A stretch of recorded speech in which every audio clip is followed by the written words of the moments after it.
Hello everyone, I am Anuradha Priyadarshini and once again welcome to my channel Current Affairs with Anuradha। आज हम लोग अपने annual current affairs series का part 3 discuss करेंगे। जिन लोगों ने पार्ट 1 और पार्ट 2 नहीं देखा है आप प्लीज़ वो भी देखिए। इस सीरीज़ में हम लोग कुछ इंपॉर्टेंट क्वेश्चंस जो हर एक एग्जाम पॉइंट ऑफ व्यू से इंपॉर्टेंट है विथ डिटेल एक्सप्लेनेशन डिस्कस करते हैं। इससे पहले भी मैंने पार्ट 1 और पार्ट 2 में कुछ इंपॉर्टेंट क्वेश्चंस डिस्कस किए थे। इस सीरीज़ में जो क्वेश्चंस होते हैं वो हर एक एग्ज़ाम को दिमाग में रखते हुए पिक किया जाता है।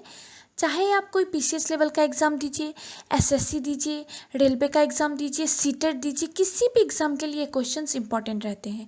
और मैं इसको इस तरीके से आपके साथ डिस्कस करती हूँ कि अगर इससे रिलेटेड भी कोई क्वेश्चन आता है तो आपका स्किप ना हो, आप आराम से करेक्ट आंसर मार्क कर सके। चलिए आज हम लोग पार्ट 3 में भी कुछ इंपॉर्टेंट क्वेश्चंस डिस्कस करेंगे। जो लोग मेरे चैनल पर नए हैं प्लीज़ लाइक शेयर और सब्सक्राइब ज़रूर कीजिए और बेल बटन को प्रेस करके रखिए ताकि मेरे जितने भी अपकमिंग वीडियोस होंगे उसका नोटिफिकेशन आपके पास सबसे पहले है। So let's start the video. चलिए इस सीरीज का हमारा पहला क्वेश्चन है, Nepali Sherpa guide who climbed mount Everest for the 24th time breaking his own world record. तो कामिरीता शेरपा जो है वो एक ही हफ्ते में 2 बार माउंट एवरेस्ट पे चढ़ के अपना ही रिकॉर्ड ब्रेक किया है। ये अभी तक 24 टाइम माउंट एवरेस्ट पे चढ़ चुके हैं और ये पहली बार 1994 में माउंट एवरेस्ट पे चढ़े थे और ये एक हफ्ते में 2 बार माउंट एवरेस्ट पर चढ़ने वाले पहले माउंटेनर हैं। इसके बाद है हमारा leader of Jaish-e-Mohammed who has been designated as a global terrorist by UNSC on 1 मई 2019। पहले हम यूएनएससी का फुल फॉर्म देख लेते हैं।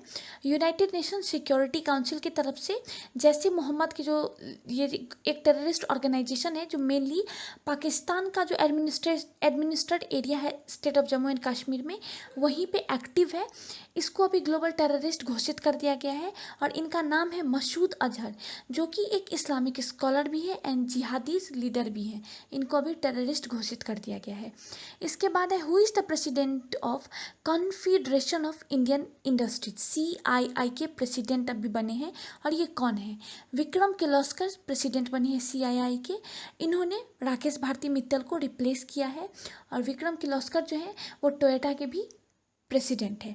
इसके बाद हम CII के बारे में कुछ जान लेते हैं। ये 1985 में इस्टेब्लिश हुआ था। ये एक इंस्टीट्यूशन है जो देश में उद्योग के विकास के लिए अनुकूल माहौल बनाने के लिए काम करता है। इसका हेडक्वार्टर न्यू दिल्ली में है और विक्रम किर्लोस्कर जी ने राकेश भारती मित्तल को रिप्लेस किया था। ये बहुत फ्रिक्वेंटली पूछा जाएगा आपसे, बहुत सारे एग्जाम्स का नेचर होता है कि वो पूछते हैं कि इन्होंने किसको रिप्लेस किया, तो आप ये भी ज़रूर याद रखिएगा। चलिए हमारा नेक्स्ट क्वेश्चन है who is the chairman of tea board of India. तो इसके चेयरमैन बने हैं PK बेजबरुआ, दूसरी बार ये टी बोर्ड ऑफ इंडिया के चेयरमैन बने हैं। इसके बाद है who is the chairman of national book trust. इसके चेयरमैन बने हैं गोविंद प्रसाद शर्मा जो कि एक राइटर भी हैं। अब नेशनल बुक ट्रस्ट के बारे में कुछ बता देती हूँ। इसकी स्थापना 1957 में हुई थी जिसका मेन काम था इंग्लिश, हिंदी और जितनी भी इंडियन लैंग्वेजेस हैं उसमें बुक्स को अवेलेबल कराना। साथ ही साथ इसका काम था कि बुक्स को रीजनेबल प्राइस में लोगों तक पहुंचाना, बुक फेयर वगैरह का आयोजन करना इस ट्रस्ट का मेन काम है। इसके बाद है who is the chairman of national commission of backward classes. पहले आप national commission of backward classes के बारे में जान लीजिए। अब ये एक कॉन्स्टिट्यूशनल बॉडी है, आप इस चीज़ पे स्टार मार्क लगा के रख लीजिए। National commission of backward classes अब एक कॉन्स्टिट्यूशनल बॉडी है। इसको 2018 में 123वां जो हमारा कॉन्स्टिट्यूशनल अमेंडमेंट है, अमेंडमेंट करके इसको एक कॉन्स्टिट्यूशनल बॉडी बनाया गया था और इसके जो चेयरमैन हैं भगवान लाल सैनी, वो बिहार के मुजफ्फरपुर से बिलोंग करते हैं। चलिए हमारा नेक्स्ट न्यूज़ है क्रिस्टीना कोच के बारे में जो अभी रिसेंटली 6 फेब 2020 को वापस आई हैं। ये एक नासा की अंतरिक्ष यात्री हैं जो एक ही फ्लाइट में 288 डेज तक अंतरिक्ष में बिता करके इन्होंने हिस्ट्री क्रिएट किया है। ये 14 मार्च 2019 को अंतरिक्ष के लिए रवाना हुई थी। इन्होंने नासा के लिए फ़्लाइट इंजीनियरिंग के तौर पर इंटरनेशनल स्पेस स्टेशन के लिए उड़ान भरी थी और अभी रिसेंटली 6 फेब 2020 को 328 डेज वहाँ स्पेंड करके रिटर्न आई है और इन्होंने एक हिस्ट्री क्रिएट किया है। अब हमारा नेक्स्ट न्यूज़ है first Indian female to be elected as Royal Society fellow in April 2019। तो गगनदीप कांग चुनी गई हैं, फेलो रॉयल सोसाइटी की मेंबर बनी है, फर्स्ट इंडियन फीमेल है। ये जो है क्लिनिकल साइंटिस्ट हैं। इसके बाद है who is the director of BARC, पहले हम इसका फुल फॉर्म देख लेते हैं, भाभा एटॉमिक रिसर्च सेंटर, जो कि मुंबई में है। इसके डायरेक्टर चुने गए हैं अभी अजीत कुमार मोहंती, ये 3 साल के लिए ये डायरेक्टर चुने गए हैं।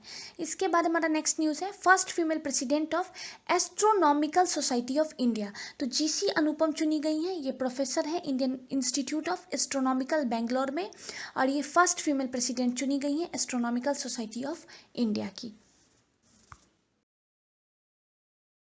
चलिए, इसके बाद हमारा बहुत इंपॉर्टेंट क्वेश्चन है India's first Lokpal. PC Ghosh India के पहले लोकपाल बने हैं। इनका पूरा नाम है पिनाकी चंद्र घोष। ये रिटायर्ड जज हैं सुप्रीम कोर्ट के। इनको ओथ जो है वो प्रेसिडेंट ऑफ इंडिया के द्वारा दिलाया गया था, और इनका सर्विस पीरियड जो होता है या तो टिल 70 या 5 ईयर ऑफ सर्विस, दोनों ही टर्म अप्लाइड है।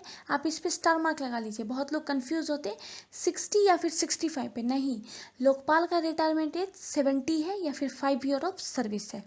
इसके बाद हमारा क्वेश्चन है first women flight engineer of IAF, तो हिना जायसवाल बनी है फ्लाइट इंजीनियर ऑफ IAF। इसके बाद है हमारा who is the director of CBI, तो ऋषि कुमार शुक्ला बने हैं न्यू CBI के डायरेक्टर। 1983 बैच के IPS ऑफिसर है, MP कैडर के IPS ऑफिसर हैं, और इन्होंने सक्सीड किया है M नागेश्वर राव को। ये भी आप याद रखिएगा, ऐसे क्वेश्चंस बहुत फ्रिक्वेंट होते हैं बहुत सारे एग्जाम्स में, तो आप इन्होंने किनको सक्सीड किया ये भी याद रखिएगा। इसके बाद है who is the director of raw, पहले हम रॉ का फुल फॉर्म देख लेते हैं, research and analysis wing of India's foreign intelligence service, और इसके डायरेक्टर बने हैं सामंत गोयल। इन्होंने रिप्लेस किया है अनिल धर्माना को, और सामंत गोयल जी जो है वो 1984 बैच की IPS ऑफिसर है। चलिए, हमारा नेक्स्ट न्यूज़ है अपर्णा कुमार के बारे में। अपर्णा कुमार जो है ये पहले civil servant to scale mount Denali the highest peak in North America बने हैं। अपर्णा कुमार IPS हैं 2002 बैच के UP कैडर के, और ये नॉर्थ अमेरिका के सबसे ऊंचे पर्वत देनाली पे चढ़े हैं, और देनाली का जो लोकेशन है वो है अलास्का। इसके बाद है who was awarded UNICEF Danny काए ह्यूमैनिटेरियन अवार्ड 2019, तो ये अवार्ड प्रियंका चोपड़ा को मिला है।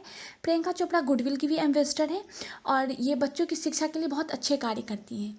इसके बाद है who is the director general of IMD, पहले हम लोग IMD का फुल फॉर्म देख लेते हैं, इंडियन मेट्रोलॉजिकल डिपार्टमेंट। इसके डायरेक्टर जनरल अभी बने हैं मृत्युंजय महापात्र। इनको साइक्लोन मैन ऑफ इंडिया के नाम से भी जाना जाता है, और ये साइक्लोन से रिलेटेड जितने भी फॉरकास्ट होते थे वो पहले ये देखते थे। इसके बाद है who has been appointed director of UNEP। UNEP का फुल फॉर्म है यूनाइटेड नेशन इन्वायरमेंटल प्रोग्राम, और इसके डायरेक्टर अभी चूज़ किए गए हैं इंगर एंडरसन। ये 4 साल के लिए डायरेक्टर का पद इनके पास रहेगा, और ये एक डैनिश इकोनॉमिस्ट एंड इन्वायरमेंटलिस्ट हैं। चलिए, हमारा नेक्स्ट क्वेश्चन है who is the present chairman of ordnance factory board. पहले हम देखते हैं कि ऑर्डिनेंस फैक्ट्री बोर्ड का हेडक्वार्टर कहाँ पे है। इसका हेडक्वार्टर है आपको कोलकाता में। इसके प्रेजेंट चेयरमैन बने हैं हरि मोहन, जिन्होंने रिप्लेस किया है सौरभ शर्मा को। इसके बाद हमारा who is the present executive chairman of NALSA। पहले हम इसका फुल फॉर्म देख लेते हैं, नेशनल लीगल सर्विस अथॉरिटी, जिसका मेन एम होता है to provide legal services to weaker section of society. इसके प्रेजेंट एग्जीक्यूटिव चेयरमैन बने हैं NV रमनन। इसके बाद हमारा नेक्स्ट है who has been named as honorary trustee of New York metropolitan museum of art, तो इसकी ट्रस्टी बनी है नीता अंबानी। इसके बाद है हमारा PM ऑफ मॉरिशस, तो प्रविंद जुगनॉथ, ये इसके न्यू PM बने हैं।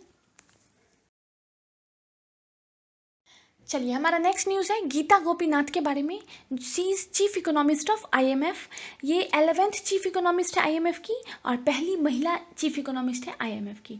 इसके बाद है सुरजीत भल्ला जी कौन है, executive director for India at IMF है। ये सुबीर गोकर्ण, अभी रिसेंटली इनका देहांत हुआ है, इनके जगह पे आए हैं। ये पद इनको 3 साल के लिए दिया गया है, और ये इकोनॉमिस्ट है। इसके बाद है who is chief justice of Patna high court, तो संजय करोल हिमाचल प्रदेश के रहने वाले हैं। ये 8th chief justice of Patna high court choose किए गए हैं, और इनको शपथ राज्यपाल ने दिलाया था।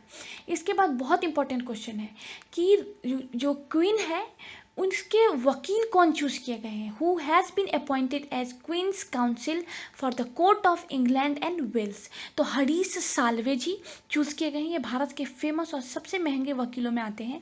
अब तो ये दुनिया के सबसे महंगे वकीलों में आते हैं। ये 1999 से 2002 तक सॉलिसिटर जनरल ऑफ इंडिया भी रह चुके हैं।